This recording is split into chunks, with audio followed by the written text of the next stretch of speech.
جسم کے لیے تو ساری زندگی کوشش کرتا رہا اور اس جسم کو مہیا کرنے کے لیے تو کثرت سے چیزیں اکٹھی کرتا رہا، مال جمع کرتا رہا، جائیدادیں بناتا رہا،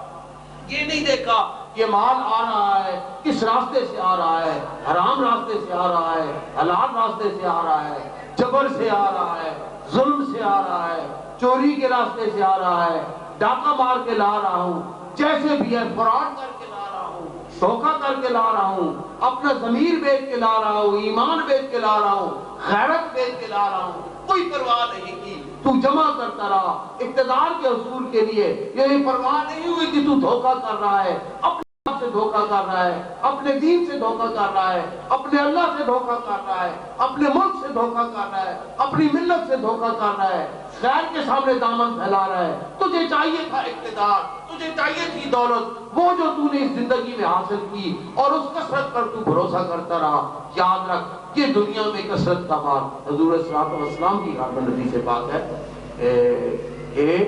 انسان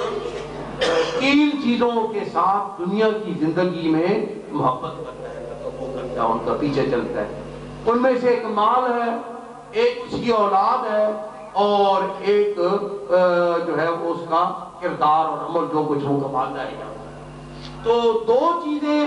اس کے مرنے کے بعد یہاں باقی رہ جاتی ہیں اور ایک ہے جو اس کے ساتھ جاتی ہے، ایک چیز اس کے ساتھ جاتی ہے، اولاد پیچھے رہ جاتی ہے مرنے کے بعد، مال پیچھے رہ جاتا ہے، لیکن اس بندے کا عمل اور کردار جو ہوتے ہیں دنیا میں جو اس نے اختیار کیا ہوا ہوتا ہے، جو سیرت چھوڑی ہوتی ہے وہ اس کے ساتھ آخرت میں بھی باقی جاتی ہے، اور آخرت میں وہ سیرت، وہ کردار، وہ عمل آتا ہے۔ دوستو اپنی زندگیوں کو اچھے اعمال سے سنوارو اور کبھی بھی تکاثر پر اور کثرت پر وہ تمہیں غفلت میں مبتلا نہ کرے۔ اس کی نفی قرآن پاک میں اس طرح کی کہ حنین میں صحابہ کرام کے ذہنوں میں یہ خیال ہوا کہ آج کفار ہمیں کس طرح شکست دے سکیں گے، آج کفار ہمیں کس طرح شکست دے سکیں گے کہ جب ہم تھوڑے سے تھے بدر میں تب تو ہم نے ان کو مارا تھا، جب ہم تھوڑے سے تھے احد میں تب تو ہم نے ان کو مارا تھا، جب ہم تھوڑے سے تھے خندق کے موقع پر تب تو ہم نے ان کو بھگایا تھا، آج تو ہماری اتنی بڑی تعداد ہے، آج کون ہے جو ہمیں شکست دے سکے گا؟ تو میرے اللہ کو اپنے محبوب رسول کے محبوب غلاموں کی یہ چیز بھی پسند نہیں آئی اور اس پر سختی سے اظہار فرمایا، اور اس جنگ میں پٹوایا صحابہ کرام کو، ہزاروں صحابہ کرام شہید ہوئے، ہزاروں صحابہ کرام زخمی ہوئے، اور پھر فرمایا کہ بدر میں جب تم تھوڑے تھے اس وقت تمہیں اپنے تعداد پر بھروسہ نہیں تھا، اس وقت اگر تمہیں بھروسہ تھا اللہ کی مدد پر بھروسہ تھا، احد کے میدان میں جب تم تھوڑے تھے اس وقت تمہیں اپنی کسی کثرت پر بھروسہ نہیں تھا، اس وقت تمہیں بھروسہ تھا تو اپنے اللہ پر بھروسہ تھا۔ خندق میں جب دشمن تم پر چڑھ دوڑا تھا سارا عرب، سارے عرب قبائل متحد اور متفق ہو کر، اس وقت تو تمہیں اپنی کسی دولت، کسی طاقت، کسی تعداد پر بھروسہ نہیں تھا، اس وقت تمہیں بھروسہ تھا اپنے اللہ پر بھروسہ تھا۔ جب حدیبیہ کے موقع پر 1400 کی تعداد اپنے آقا کے ہاتھ پر بیعت کر رہی تھی عثمان غنی کی شہادت کا بدلہ لینے کے لیے، اس وقت تو تمہیں اپنی جو ہے وہ کسی دولت کی کثرت پر اور کسی تعداد کی کثرت پر، کنہیں ہتھیاروں پر جو ہے وہ بھروسہ اور اعتماد نہیں تھا، اس وقت تو تمہیں اللہ کی مدد پر اور اللہ کی ذات پر بھروسہ تھا۔ آج تمہیں کثرت تعداد پر بھروسہ ہو گیا، آج تمہیں اپنی تعداد پر بھروسہ ہو گیا، اپنے ہتھیاروں پر بھروسہ ہو گیا۔ تو جو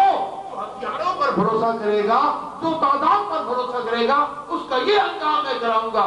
اس کا یہ انجام میں کراؤں گا کہ کم تعداد والوں سے تمہیں پٹوا دوں۔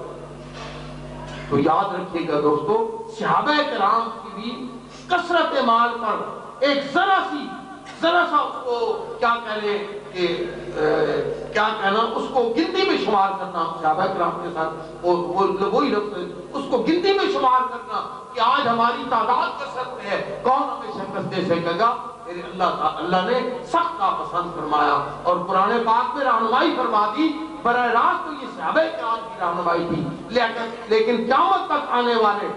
ہر محمد عربی صلی اللہ علیہ وسلم کے ہر غلام کی رہنمائی تھی کہ کبھی کثرت پر بھروسہ نہ کرنا اور کبھی کثرت سے خوف میں مبتلا نہ ہونا، کبھی قوت پر، اپنی ظاہری قوت پر بھروسہ نہ کرنا اور کبھی کسی ظاہری قوت کے دباؤ میں نہ آنا، کبھی اپنے ہتھیاروں پر بھروسہ نہ کرنا اور کبھی کسی کے ہتھیاروں کا خوف دل میں لانا۔ اگر تمہارے دل میں بھروسہ ہو کسی کی ذات پر تو اللہ اور اس کے رسول کی ذات ہو، اور اگر تمہارے اندر ڈر ہو کسی ذات کا تو اللہ اور اس کے رسول کی ذات کا ڈر ہو، اور اگر تمہارے اندر خوف ہو کسی کا تو اللہ اور اس کے رسول کا خوف ہو، پھر دنیا کی کوئی طاقت تمہیں جھکا نہیں سکے گی، پھر دنیا کی کوئی طاقت تمہیں دبا نہیں سکے گی۔